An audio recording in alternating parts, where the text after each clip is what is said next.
If you're happy with the same old ways of dating, If you enjoy sucking at communication, and you have no desire to improve your romantic life, then our podcast might not be for you. but if you want some out-of-the-box ideas to deepen your current relationships, broaden your sexual horizons, develop a better understanding of yourself, or learn more about non-monogamy, Then you've come to the right place. I'm Jase, I'm Emily. and I'm Dedeker. and this is the Multiamory podcast.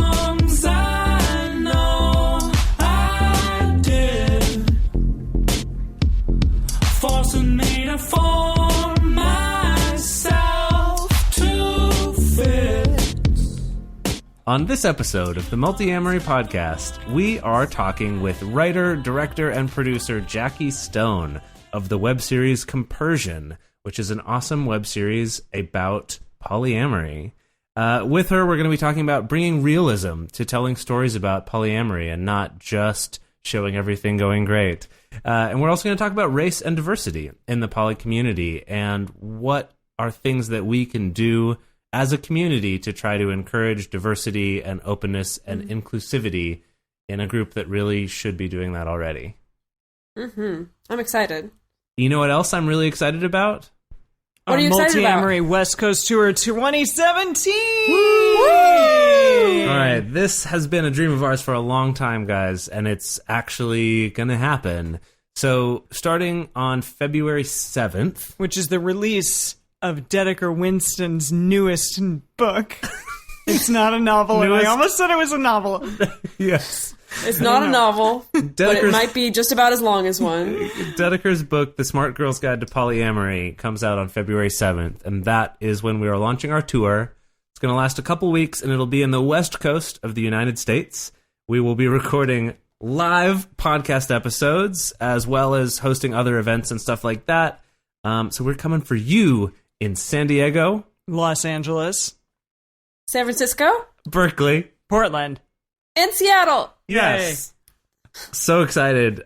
Keep your eyes on our social media to hear updates about this for the exact dates in your city, for ticket sales, more information. We will also be telling you more about it on this show in the future. Yes. But check that out. We are so excited to see you there. This is just a little teaser. We're teasing you. Yes, we're teasing. This is the first teaser. Tease. Tease. And now, on to Jackie. And here we are with Ms. Jackie Stone, the writer, director, producer, the everythinger of the web series Compersion, which is part of Enchant TV on YouTube. Yes. So you can go check it out for free. It's awesome. We highly recommend it. And we'll put links in the show description where you can go right to that and check it out. Welcome, Jackie. Thank you for having me. I appreciate it. So Thanks pleased to for have being you here. Yeah.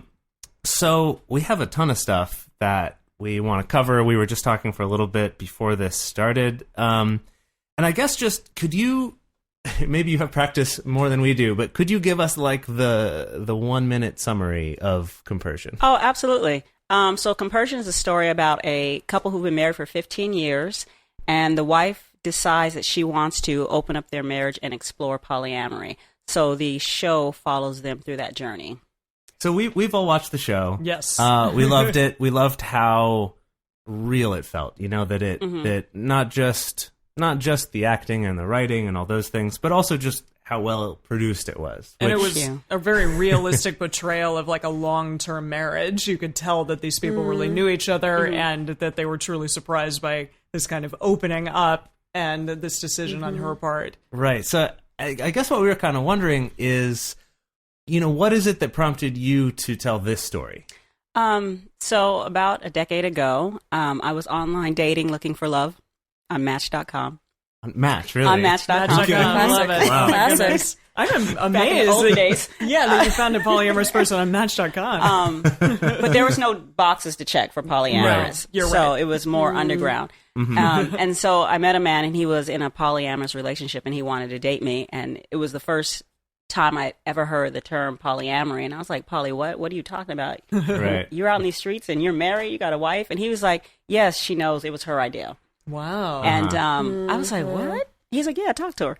That's awesome. That's great. So we became friends, and from that point on, I was like, this would be a very interesting story to tell. Yeah. Because I had never seen at that point in time a love story that involved outside partners that could be real and authentic. And it was purposeful that you had other loves. And I was like, this would be very interesting, because how do you, starting out, keep your marriage intact while you explore other romantic entanglements? And I was like, this could be a very rich story. Absolutely. And originally I wanted to do it for TV, and they didn't come calling, so we decided to, you did it on your own. I did it on my own. Yeah. Absolutely. So, I mean, I do love the fact that you chose to tell this specific story, particularly because, what we've encountered here at Multiamory, what I've encountered, I have my own relationship coaching practice, is that this is a very relatable story.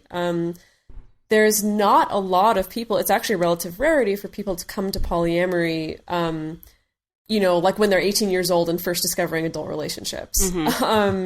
That most, or I don't know about most people, but a lot of people come to non-monogamy when they are already in a monogamous relationship. A lot of the questions that we receive, a lot of my clients are people who are in the same situation that your characters are, where they're in a marriage or in a long-term relationship, and they're interested in opening it up, and they have to tackle all those questions that you tackle so beautifully in your web series of, like, how the heck do we do this? Yeah. How the heck do we do this in a way that is healthy? How the heck do we process all these crazy emotions going on?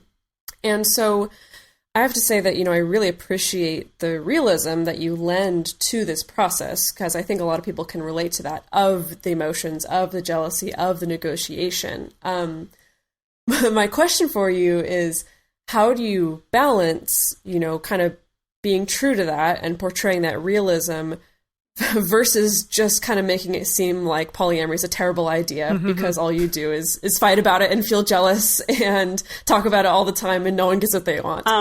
So I would say that when I decided to do this story, I want to do a family drama that was exploring polyamory. So it was never me saying, I got to do a story about polyamory, and it's polyamory. I had to come through it with the characters, and I wanted to be human more than anything. And I wanted to come looking at how this couple makes this journey. And it's not going to be, for this particular couple, it's not going to be easy, because their background is very traditional. This man signed up for a monogamous relationship. This woman agreed to this monogamous relationship. And so I didn't want to do a fairy tale. I was like, I don't want to do a fairy tale. I wanted to do something that was very human, very relatable, and that these characters, in order to get to Compersion, which won't be in season 2, but to get to Compersion, that it would take work, because it's not something I think comes overnight, especially when you're used to this particular relationship paradigm. Yeah. And so, if there is a critique of people of Compersion, it would be there's some conflict, There's a lot of conflict. There's a lot of conflict. And like, it's not a smooth and journey. the thing is, like, for me, it's like, I want, in anything you probably see me do, there's going to be some mud on you. There's going to be some scars on you. But for me, it makes that journey, once you get to the mountain top and you see the peaks and the valleys, that it was worth that struggle. Because when Josh finally comes to a realization of, maybe this isn't so bad, and why was I holding on to you as a possession? And Keena makes her peace, and it will be that much of a reward. And me as a writer, I need my characters to want something, and for things to stand in their way, and see how hard they fight for what they want. Yeah. Right. Yeah, that's awesome. That's And great. so it's not about, like, I think that polyamory is just as a valid way of relating as monogamy. Yes. But when I went into the show, I didn't say I want to portray polyamory in a negative light. I want to portray polyamory in a positive light. I was like, these are the characters. This one wants to do this, and the other one doesn't want to. So I really wanted to portray more of the characters, and not so much polyamory. Because I think if you're going in saying, I'm going to portray polyamory, you're going to fail, because you can't you can't represent all of polyamory. For I would sure. not be able to do that fairly. Yeah. You know. Right. Yeah. And as the show evolves, there's going to be other characters that are involved in different stages of their walk in polyamory, and they're going to have a different experience. But this is about this couple's experience. Yeah, that's exciting. Yeah. No, I mean, and I think you've really set that up because, I mean, I know my personal experience is like, oh God, like, oh please, like, please, I hope it gets better. Like, I hope they figure something out. Like, Yeah. you definitely help set up that investment of like, oh gosh, this is really rough. But at the same time, like, I want these people to win. You know, I want these people to figure it out. I want these people to find that happiness. But it is just like, yeah, I want them to find compersion. it is just the first couple like months, or I guess 4 Yeah, or 5 it's like months. 4 months in. And Right. you know, I mean, Jason and I Our sort of first had 4 a months were similar, a little rough. exactly. Yeah. We sort of had a similar. My first 4 months opening were up. real rough. Yeah, so I think that it is very realistic. Yeah, there's a lot From that of standpoint. ingrained stuff that we have to unlearn. Oh, yeah. And, Oh, yes. on the show, family comes up a lot too. Yeah. A lot of different That adds a characters whole talk nother about layer. their upbringings. You know, there's family members in it too, but more just that they talk about, well, I was raised this way, or like, Yeah. well, my dad wasn't around, or yours was, or, you know, just kind of how that impacts You know, like their they're, relationship. you know, Josh's mother's very religious. You know, he grew up going to church. You know, he Yeah. comes from a 2-family home. You know, Right. we don't know much about Keena's parents. You guys will see that probably next yeah. season. Ooh, nice. But you know, they've had a very traditional leave it to Beaver kind of life up until this point, where one partner is very happy with the way things are going, and Keena Once more. wants more, wants to be able to explore that part of yourself. And for me, I mean, I couldn't imagine my husband coming to me after 15 years, baby. So this is what I want to do. Yeah. And so it's like, you know, putting yourself in that position, because what you're thinking, even if it's not true, that I'm not enough. Yeah, And how do you act out when you think you're not enough? sure. Right. You know, Of course. your insecurities, you know, when it has maybe nothing to do with you not being enough. But, you know, especially people who watch it who are monogamous, Keena's selfish, her husband is perfect. How could you do this to him? You're ungrateful. You don't love him. Well, you this know. is a perfect segue into our next question we had for you, which is about that. Like, what kind of fallout and criticism have you gotten for this? Just Or you know, have it's like- you gotten any from or the have you gotten polyamorous any? Yeah. community? A large portion of the audience that watches Compersion is Black and poly. That's awesome. And they have been very supportive of the series because they haven't seen anything that represents them. there is nothing You know? like that. Yeah. Yeah. So it's been there's like nothing. they're really excited about it. And so far, the audience that we have love the realism. Right. Yeah, of course. And, you know, I know when I'm watching stuff and I want it to go a certain way, I get pissed off. And I'm like, why would you do that? I can't believe you did that. Why can't you just, you know? So I get that, but it's not in a way that's saying, oh, I hate the show. Oh no, of course. Right. They suck. These people are not real. But I think when you don't see yourself, sometimes we want a fairy tale version of it. We want everything to be perfect. Yeah. And nothing I ever do, you will ever see that unless it's a Disney film, and that's what it calls for. But they've been very supportive. Now, I've had some people who are not polyamorous make comments. You know, The YouTube comments yeah, below. I this did read some hoe of them. Yeah. and I'm like, delete. I'm like, you could, yeah. you know, and I totally like want people to disagree, but Right. don't be calling my character no hoe. Exactly. You know, so there's been like people who've never heard of polyamory, or who, I mean, there's some judgmental things, but most of my audience right now are, I think, a large portion of them are polyamorous and have been very supportive. That's lovely. Yeah. That's great. Well, and that's I think it's also important to point out the fact that, like you said, that the majority of your audience is Black and poly, and that, as far as I know, I mean, maybe you know of something else, but as far as I know, there's nothing out there. There's no other series or podcasts or any sort of people doing it publicly besides Monique. Oh, Monique, yes. You know, there's just other Monique. series that have online that I know a couple that have been Black, poly, and it was usually triads, two women, one man. Right. And that's all I've seen, and I've only learned about them because they've contacted me when they've seen Compersion. Oh, wow. Got Okay. it. Yeah, I mean, this looks like a movie. It's shot like a film would be. Yeah. Shout out to Bruce Francis Cole, my DP, who's there you go. absolutely amazing. Seriously, Nice. really wonderful. It's a beautifully done web series in that Thank way. you. Plus, all of the actors are incredible. Yes. They're wonderful. And Can I ask about that real Yeah, quick? Actually, absolutely. This wasn't on our list here of questions. No but problem. Are any of the cast, were they poly before? I'm just curious if anyone was.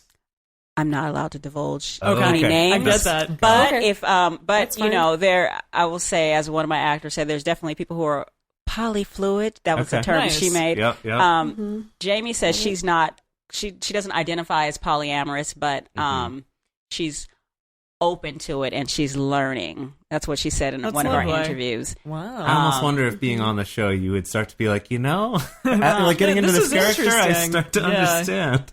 She said that. Yeah? She That's said that. awesome. She That's said great. that, the show opened her mind to something that she really hadn't given too much thought to. Yeah. Right. And then there's, a couple of people behind the scenes that intellectually, I think are, maybe not emotionally, but open to the idea of it. And, so yes. Nice. Uh-huh. That's awesome. I mean, and then, we're all, Awesome. we're artists, right? So, we get away with a lot of stuff that, middle sure. America or, Yep. we're all avant-garde filmmakers, actors. So, it's okay to Yeah. think out of the box. Right. People expect Yeah. that from us. Right. In a Yeah. way You they know? don't in a lot of Absolutely. other places. Yeah, that's true. Yeah, definitely. So I wanted to talk about, in other interviews you talked about that you really enjoy, you really get some fulfillment out of creating a safe space, or as you call it, creating a home space, specifically for Black women with your filmmaking. Which, I mean, just sounds absolutely beautiful to me, but I would love to know more about what that means to you. Yeah, it's home place. So basically the concept comes out of what, Black women have historically done in very violent environments, from enslavement to civil rights to present day, of how you create safe spaces, whether or not you're a slave on the plantation and this particular shack that you are in is your safe space for your family, for your, So when I'm talking about home place for women of the African diaspora, I wanted to do that in film as well. So where Black women can be fully realized beings. That's awesome. Yeah. Mm-hmm. That's beautiful. And Kina, I mean, that's Kina definitely is that Oh, for on the sure. show. yeah, too. I was going to say that exactly. That like Yeah. I love her character so much because she is like fully fleshed out. Yeah. Like she feels like a real human being. She doesn't feel like single dimension. She doesn't feel like she's just there as perfunctory. Like she feels like an actual human being. Like it feels like you have created that space. And then to be able not to, for us not to be pigeonholed to playing certain roles or certain Yes. storylines as well. Like I had a movie Yes. with an all Black cast of nuns. Like just like being able to see Nice. Black women in ways you don't get to see them. Yeah. Yeah. Yeah, Yeah. definitely. Well, right. I Definitely. mean, and just even as a female character, I mean, Kina is interesting to me because the confidence that she has to keep sticking to what she wants and like trying to have integrity with it, Yeah. even when it's real shitty, when it's coming from all sides, like that's also just really cool as a character to get to see that, to kind of have those sorts of role models that it's like she can be a role model without her life being perfect all the time. Right, Yeah. because Yeah. we live in imperfections and Absolutely. we live in gray areas. Everything is not so, black and white. And what's interesting is the audience how they respond to Kina, because in many respects they see her as perfect and they never see her faults when she's not really acute with the truth. Where times where her character is not always 100% honest, but Yeah, it's yeah. like, oh, we forgive her because she's trying. Yeah. Well, she does kind of. Well, I'm trying to figure out a way to say this without spoiling anything for people who haven't watched the show.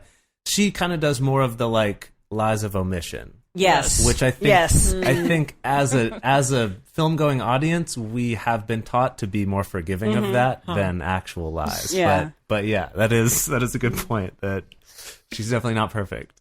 Yeah. Yeah. But I love her. No, she's great.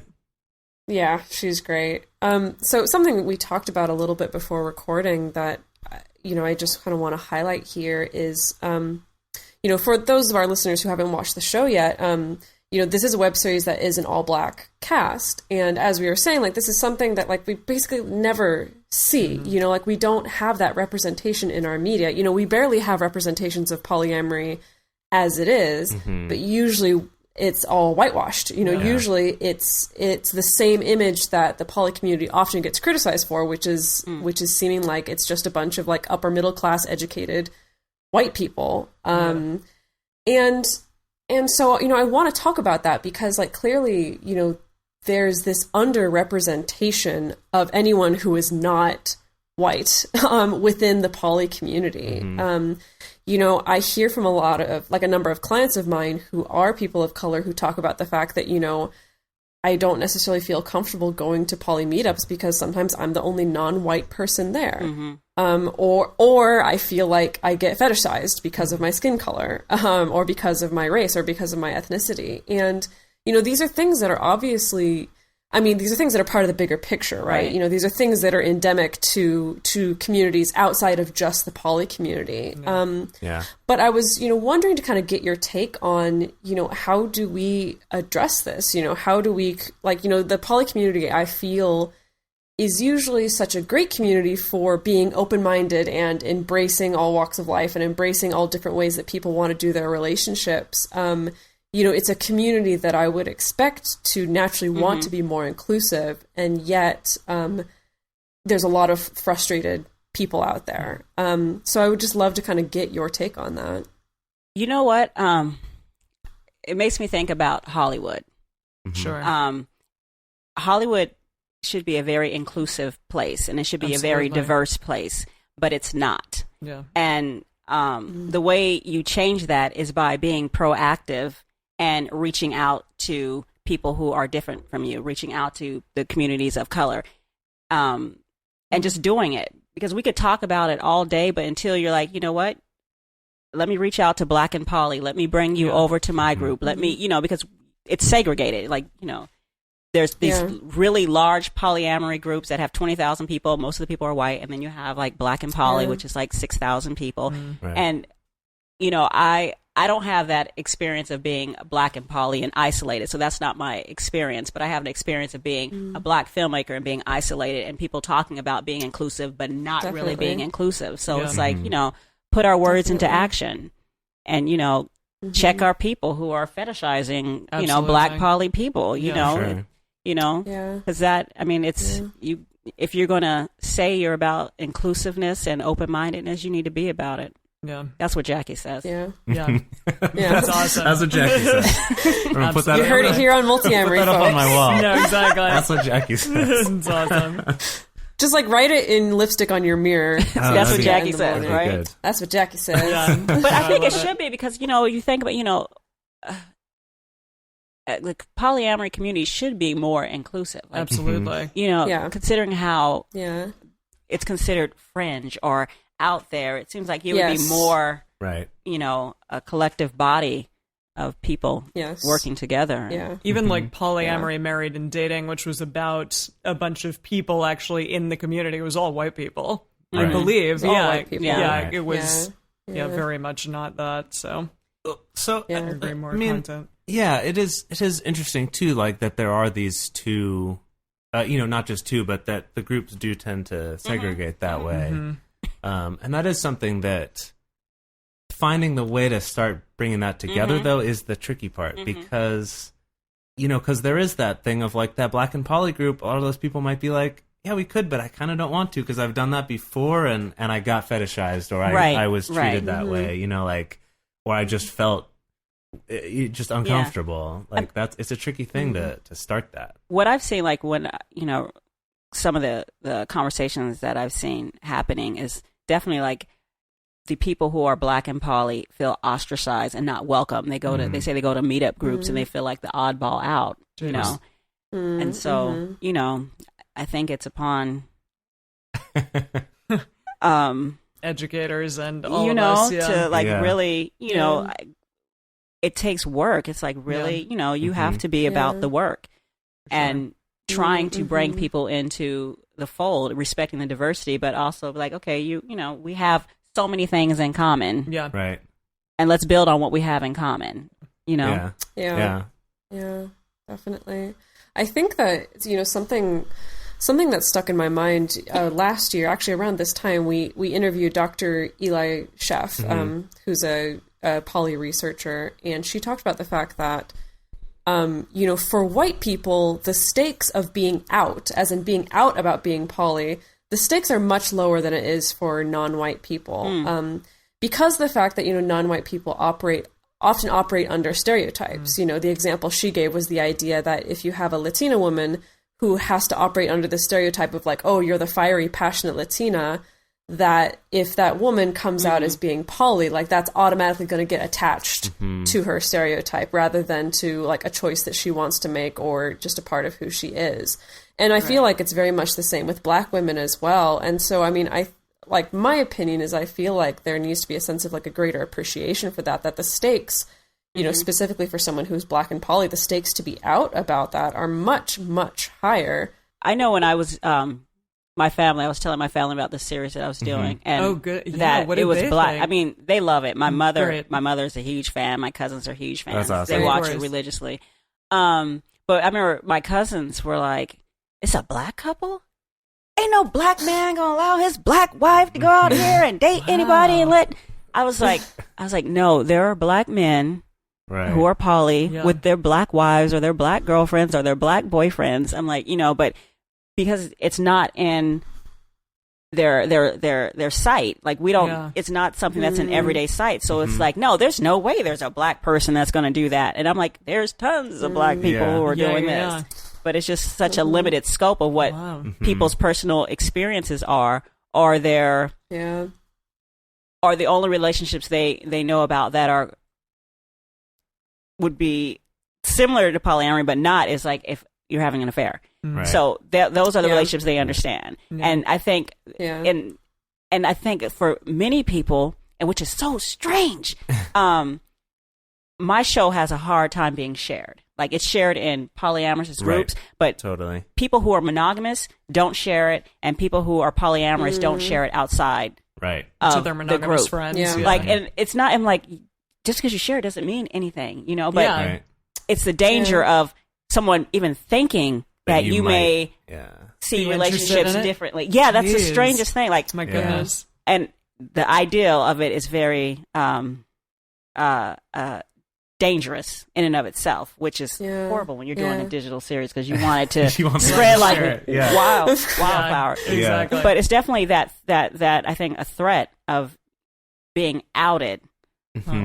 You know, if you're polyamorous, and then the threat of someone associating you with something that is just deemed so horrible, of saying, I want to date, I want to be with my husband and my girlfriend. You know, like it's so interesting. I had a friend of mine tell me he couldn't subscribe to my network because it was like soft porn. Oh my gosh. Wow. That's a stretch. And I was like, there's nothing. Yeah. I was like, but they have sex in the first episode between a man, but you know, husband and wife. Like, come on. Right. He told me don't see anything. It would be more easier for him to subscribe if it was a show about this married couple and the wife cheating.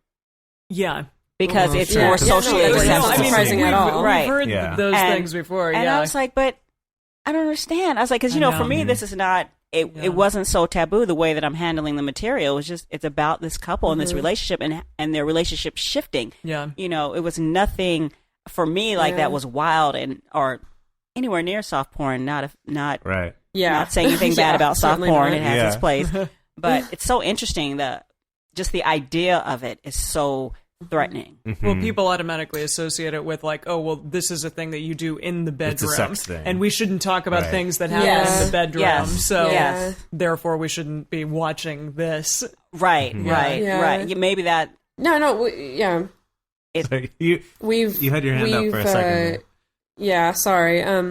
No, I mean, we've gotten that. Like, we've had friends reach out to us and say, like, I love you guys and I love your show, but, like, I can't like your Facebook page. I can't follow you on Twitter because, like, if my girlfriend sees that I did, then she's going to freak out. And, of course, we're like, what?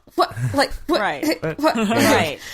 That is strange. But it's even being associated with the possibility feels so dangerous to people. It's like even acknowledging it is dangerous to some people. But you know what's interesting? They won't like your Facebook page or follow you or share it, but they will share somebody getting their head blown off in real life. Sure. Like, and it's like, horrible, are you serious? Just the idea of just relating to someone differently, that blowing someone's head off is more palpable for you than the thought of me wanting to love more than one person at the same time. Yeah. It's been a struggle. It's been a frustration of mine. Yeah. I can imagine. Well, I imagine. It's something that we talk a lot about whenever we talk about coming out on this show. And I think even on a lesser scale, it could have to do with coming out as liking a show like Compersion or liking a podcast like ours, even if you're not poly. Right. Is something we say a lot is if you're someone who's in a position where you can, that you are safe to come out, where the repercussions for you might be a little awkward, but you're not going to lose your job. You're not going to get kicked out of your house, right? That if you can, do it, because the more people that do that, think about these guys, who are so afraid to share something like this on their Facebook page. If they're like, oh, but my buddy whoever did that, or like, oh, my friend's uncle posts stuff about this, like it becomes less scary because it's like, oh, I know another human did this, like an actual human I know, not just like an idea of another person. And the thing about Compersion, I'm not advocating anything. That's true. It's just a story about this couple and their journey to this particular thing. And so it's not like you have to be polyamorous. No, you be whatever you want to be. Right. The show is not saying you need to be this or you need to be monogamous. However you decide to have your relationship is what you decide to do. But it's a phenomenon that just frustrates the hell out of me. Yeah, I can imagine. Well, I mean, honestly, I could talk about this for like 6 more hours. That's how I often feel towards the end of our podcast. We just have 2 last questions for you, Jackie. I'm here.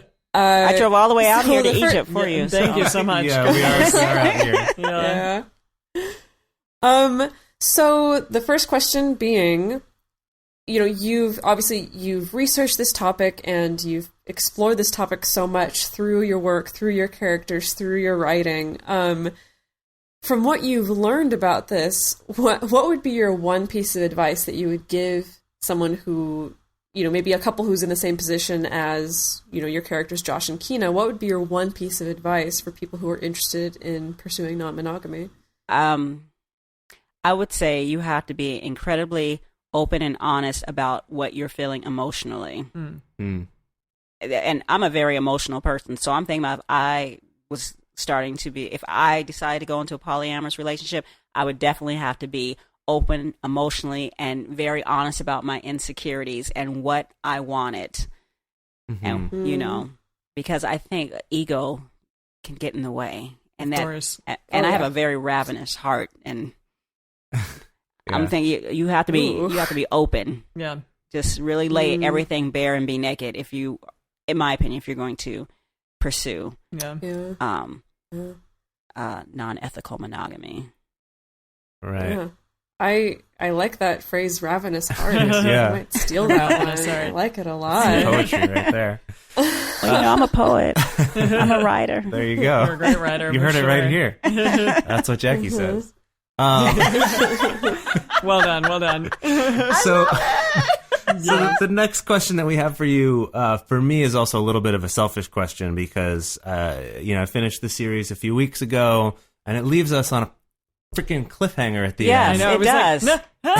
And I'm hoping that cliffhanger will motivate people to go over to that Indiegogo campaign and give me some that's what we money. want to ask you about. So if people want to see more of this, if they want to see more quality shows about polyamory out there, where can they support you? They could go to our Indiegogo campaign. So they could just Google Compersion on Indiegogo and we will come up. Or they could go to bit.ly/, bit.ly/compersion2. And, for my biggest thing is if people who like the show, supported the show with $10, if just the people who watched the series finale gave $10, we'd be funded. Right. Yeah. 25, we'd be super funded. Yeah. But, I think a lot of times people wait for someone else to do it. And what I stress about this show is like, if it's for you, if you like it, if you enjoy it, you're going to have to support it because Compersion takes money to shoot. We did it for Bare Bones, and we're trying to do it for Bare Bones again. Right. But we do need some resources, and because I'm not independently wealthy, I cannot finance season 2. So it's definitely small donations matter. We'll take big ones, but 10, 5, 25, 50. Yeah. If you go support, because we really want to bring back season 2. This is just the beginning. There's so much more we want to explore as our couple gets closer to Compersion. Yeah. There's so much. That's great. And that first episode of season 2, honey. Oh man. Yay. Oh, I'm so excited. Oh my gosh.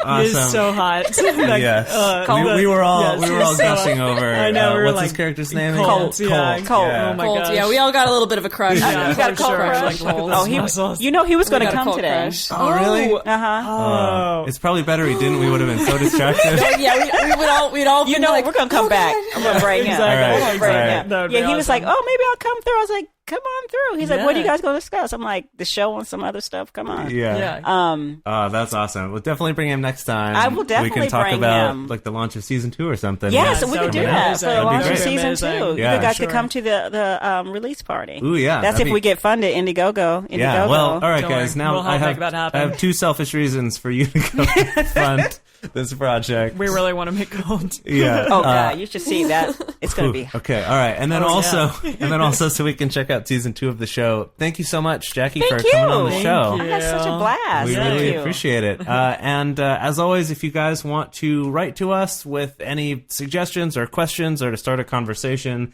you can do that to our Twitter at Multiamory or on Facebook, Multiamory, or you can write an email to us at info@multiamory.com. And of course, join the awesome discussion group, which is actually how we first found out about Compersion, by joining our Patreon and becoming part of the discussion group there.